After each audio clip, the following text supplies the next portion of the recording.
Every Indian founder today shares a common dream, and that is going global. Whether it's setting up a headquarters in Delaware, or a regional hub in Dubai, or a tech center in Singapore, the ambition is today limitless. But here is the reality check. Global expansion is not just about a flight ticket and a laptop. It is a high-stake game of navigation between your growth strategy and the RBI's FEMA regulations. If you even move a single rupee out of India without understanding overseas direct investment, that is ODI rules, you are not just scaling, you are walking into a regulatory minefield. Today, we are breaking down the precise sequence of expanding global without getting trapped in regulatory chain. First, you need to delete the old rule book from your mind. In August 2022, the Indian government overhauled the entire framework with the Foreign Exchange Management Overseas Investment Rules. The goal was simple: to make it easier for Indian brands to become global giants. Under the new rules, ODI is defined clearly.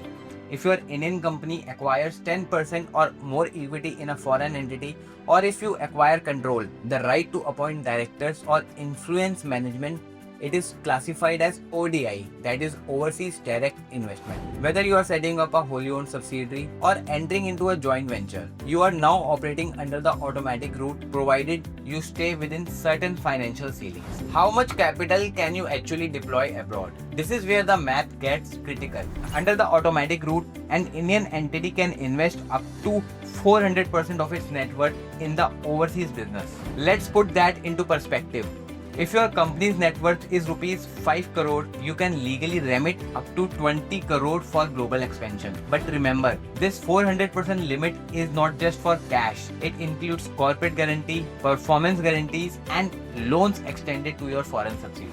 And if you plan to exceed this limit, the automatic route closes, and now you must enter the approval route, which involves a detailed pitch to the RBI. In the world of global capital, your balance sheet is your passport. Now let's talk about the one phrase the RBI hates: round tripping. Historically, the RBI was terrified of Indian money leaving the country only to sneak back as a foreign investment to evade taxes. Now, under the 2022 rules, the stance has softened, but the guardrails are still strict. You can invest in a foreign entity that in turn invests back into India. However, there is a hard ceiling which is called a two-layer rule. Your global structure cannot have more than 2 layers of subsidiaries. If you build a Russian doll of companies across 5 different tax havens just to be creative, the RBI can freeze your UIN, that is Unique Identification Number. In global expansion, complexity is risk. Simplicity is scalability.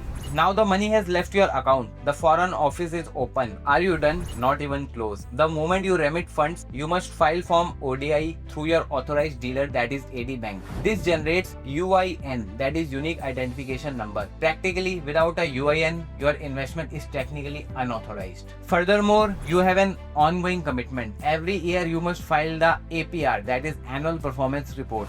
The RBI wants to know, is the foreign company active? Is it profitable? Has the share certificates been issued? Compliance is not a one-time event. It's a safety net that ensures your global empire stays standing. Global expansion is a game of chess. One right move makes you a world-class player. One wrong move makes you a non-compliant defaulter. At JustStart, we don't just handle registrations. We operationalize the entire FEMA sequence for founders with global vision. We ensure your capital lands with absolute regulatory precision, so your only focus is capturing the market. If you are planning to expand to the US, UAE, or Singapore, don't leave your compliance to chance. Reach out to us at info@juststart.co.in or click on the link below to connect with our team. Don't just build a local business, build a global legacy. Subscribe for more technical deep dives into the world of business expansion. I will see you in the next one.